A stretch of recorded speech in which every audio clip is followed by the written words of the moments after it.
Good morning, everyone.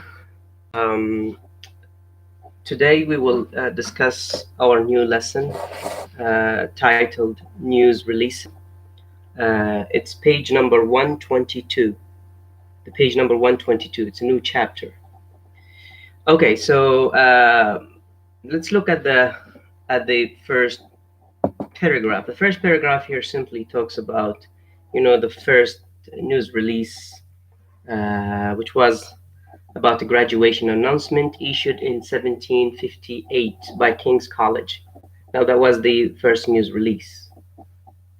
And then we have in the same chapter, we have the introduction of what this chapter will deal with. For example, if you look at paragraph number 1, 2, 3, 4, paragraph number 4.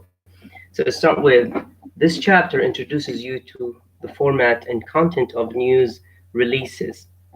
You will explore different types of releases and writing techniques associated with them. You will discover the news releases have many purposes and offer various benefits.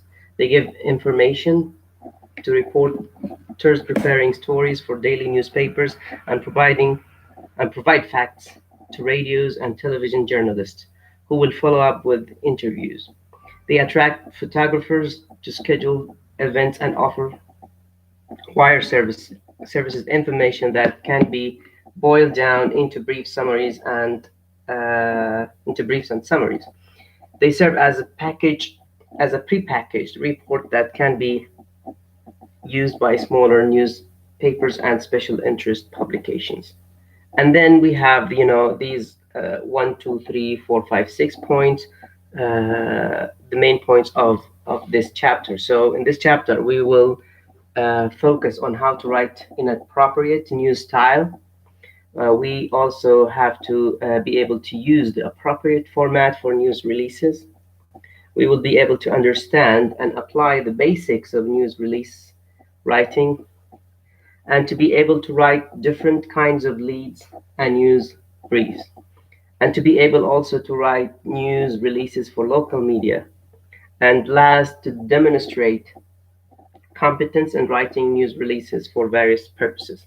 So these are the main things that we will discuss and that we will deal with in this chapter. Um, uh, okay, so let's look at the first topic that we will discuss today, which is news style writing. Okay, now the first paragraph reads, the news release is a communication format commonly used by organizations to provide information to news media. So this is a definition of what a news release is. Before we talk about specifically about the news releases, it is important to review some of the conventions of news style writing that the effective public relation writer must observe. Drawn from print journalism, these are based on the need to be both objective and accessible to the audience. And most of what follows will be reminders, because you probably have learned these in previous classes or other writing activities. However, it is important material to review. Remember that the same news values and quality writing that make a good news story are needed to make a good news releases. So simply this paragraph talks about how we make ourselves, clear and understandable when we write news releases.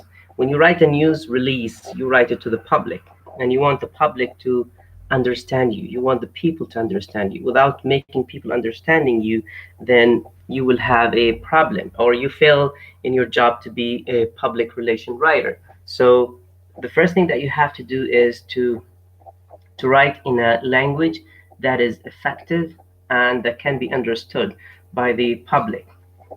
Now, how do you do that? How do you make your writing effective and understandable by the public? Now, the first thing that you have to take or bear in mind is to write short sentences. Now, short sentences, what do we mean by short sentences? Look here at the definitions provided here.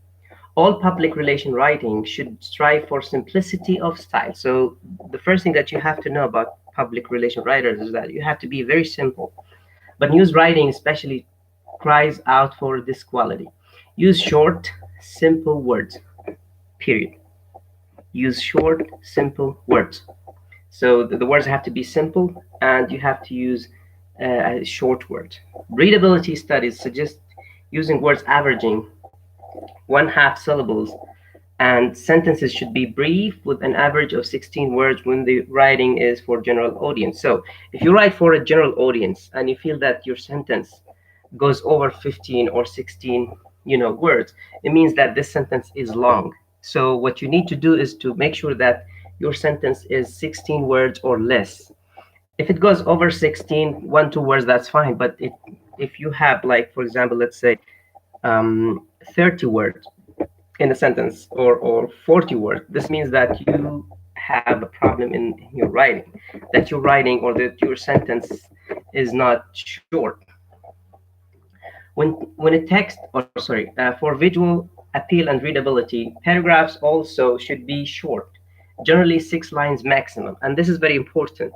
We all the time write, but when it comes to news releases for public relation writing, you have to take into consideration the length of the paragraph. The paragraph should not exceed 6 lines. So if you go over 6 lines, it means that there is something extra that you add to this paragraph. When the text is transferred, and I'm continuing reading here, when text is transferred into newspaper columns, a single high typewritten line on 8.5 by 11-inch paper will yield about 2.5 or 3 lines of newspaper text. Thus, 6 type lines of the news release type would yield about 15 lines in newspaper, more than 2 inches of unbroken type. To ensure easier reading, newspaper need more frequent paragraph breaks. So simply, if you look at any newspaper, go to Jordan Times, or go to any English newspaper, the Jordan Times, sorry, the New York Times, the Washington Post, or any newspaper that you have in mind. If you look at the paragraphs there, you will find that they have short paragraphs. Sometimes they have like paragraph of 2 or 3 sentences, and less than 6 lines. So when writing for public relation, you have to be very short, and you have to be very simple. Now here we have the exercise 6.1, and I want all of you to do it, and make sure you check your e-learning today, because I'm gonna ask you to do this. So let me read the exercise and explain it, and then I'll let you do it at home or by yourself. Rewrite the following lengthy sentences in short version that remains the same information as the original. Your revision probably will be longer than the original because it will include more than 1 sentence, but no individual sentence should be longer than 20 words. So simply here you have how many? You have 3 sentences, okay? Or you have 3 sentences. Now these sentences should be broken into simple and short sentences. How could you do that? You have to do this bearing in mind that your revision probably will be longer than the original. So simply when you break these sentences, the number of lines will be longer, because you try to keep the meaning of these sentences. But at the same time, no individual sentence should be longer than 20 words. So every sentence should not be longer than 20 words. You remember before we mentioned that has to be 16 or maybe 17, 18 words. Now with these sentences, you should not have more than 20 words per sentence. Now how do you count words in a sentence? You can do this in Microsoft Word. Just highlight the sentence and look at the word count. You will be able to see how many words you have written, and the sentence should not go beyond 20 words. Now these are the sentences. Read them and try to break them down into simple and short sentences, but make sure that your sentences do not exceed 20 words. I think this is clear. Now the next, here we have some tips about simple language. Now what do we mean by simple language? Look, news releases, and I'm reading now this page number 124. News releases have a few language idiosyncrasies that should be respected. Memorize and use them routinely. Here are some of the most common writing conventions for news releases. Now, these tips or these conventions, you should take them into consideration. Simply, you have to memorize them. Now, the first one is use the basic word said rather than striving for more adjective, subjective alternatives such as exclaimed, proclaimed, declared, related, asserted, and remarked. So the simple word that you may use in news releases is the word said. Avoid these words as such as exclaimed, proclaimed, declared, related, asserted, etc. Make careful use of adjective varieties such as noted, added, pointed out, replied, declined to comment. So make careful use of adjectives varieties such as. So here we have so these adjectives that you can use in writing news releases, but you have to be very careful when you use them, and you have to know the function of these words, like the word noted or added or pointed and replied, declined to comment. All these words have specific function and specific meaning, so don't confuse the use of these words. The next one, avoid subjective superlatives such as best, most useful, and greatest. Now, this is very problematic, by the way. Don't use best, most, and greatest. Why? Because simply if you use these adjectives, it means that you are subjective, that you have an opinion, that you are not a public relation writer, but you are writing for the sake of someone or in favor of someone. So don't use superlative adjectives, and try to be objective. Avoid using words such as always, the best, the most, the greatest, etc. Use great care with objective superlatives such as biggest, first, unique, only. Now, if you sometimes you may need to use some words such as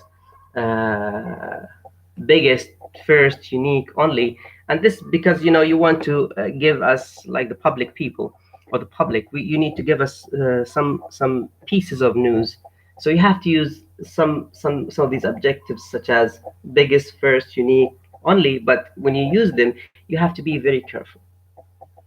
You have to be very careful because people may not trust you as a writer if you try to be subjective and not objective. Please go to the dictionary and check the meaning of subjective and objective.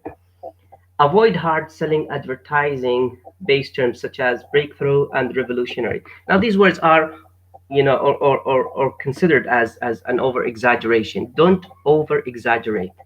Don't over exaggerate. Using the word breakthrough or revolutionary, these are, very strong words, and it's better not to use them. Use the next one. Use simple verb tenses such as will begin rather than the progressive forms such as will be beginning, which indicate an ongoing action. Now here, the simple present. That's the best way to describe something. Use the simple present. Avoid the present continuous in writing news releases. Okay, so you say the president will open.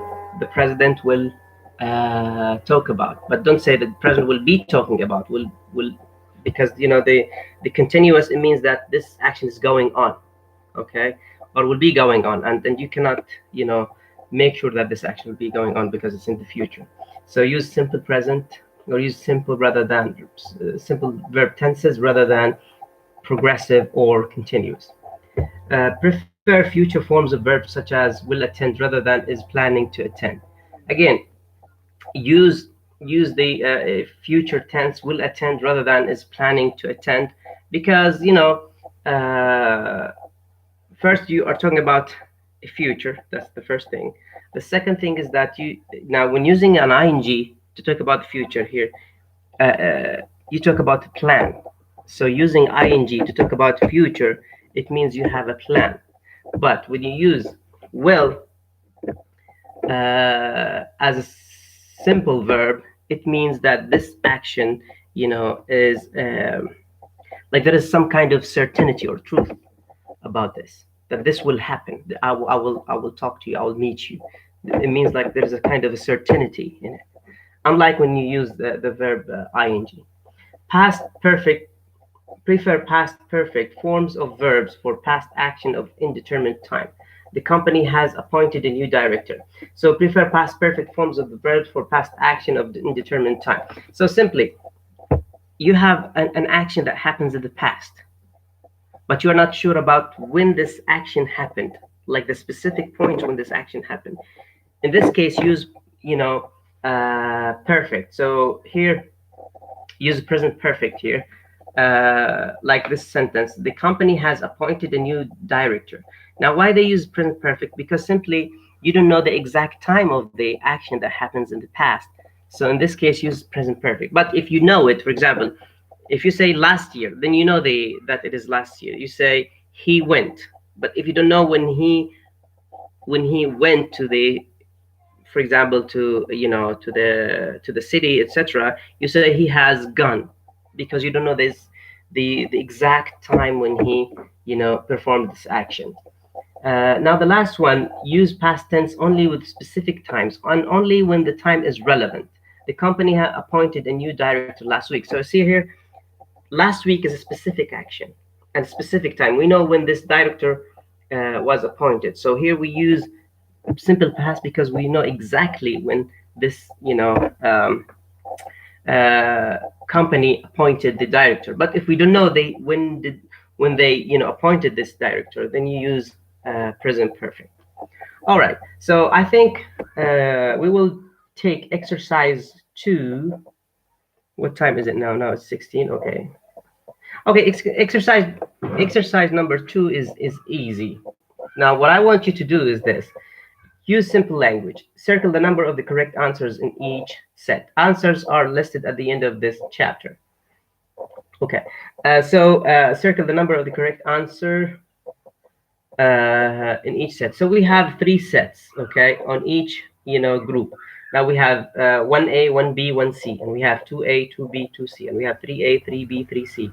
So now every group of 3 sentences, there is one sentence that is correct. I want you to choose just one sentence that you think is correct, okay, and skip the others. Now we have group 1, group 2, group 3, group 4. So I think this is enough for today. I don't want to give you too much homework. I want you to enjoy your corona break. So I explained the pages number 122, 123, 124, and I also explained the exercises 6.1 and 6.2. What I want you to do is this. Now, this class is recorded. You can listen to this class as many times as possible, okay?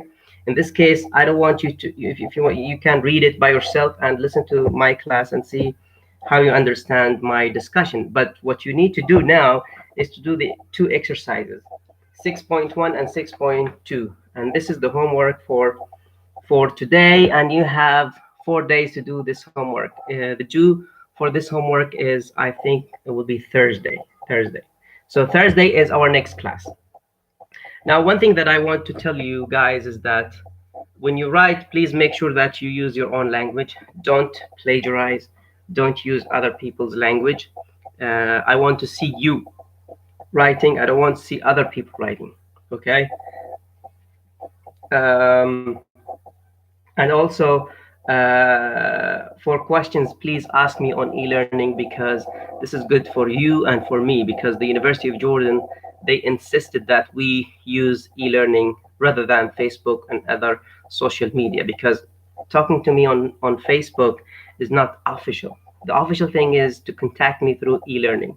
So please, if you have any question, ask me there, and we keep the Facebook groups to any urgent announcement that we will have. And please, for your discussions, keep them to the minimum, especially on Facebook groups, because this will distract other students. Thank you very much for listening, and have a wonderful day.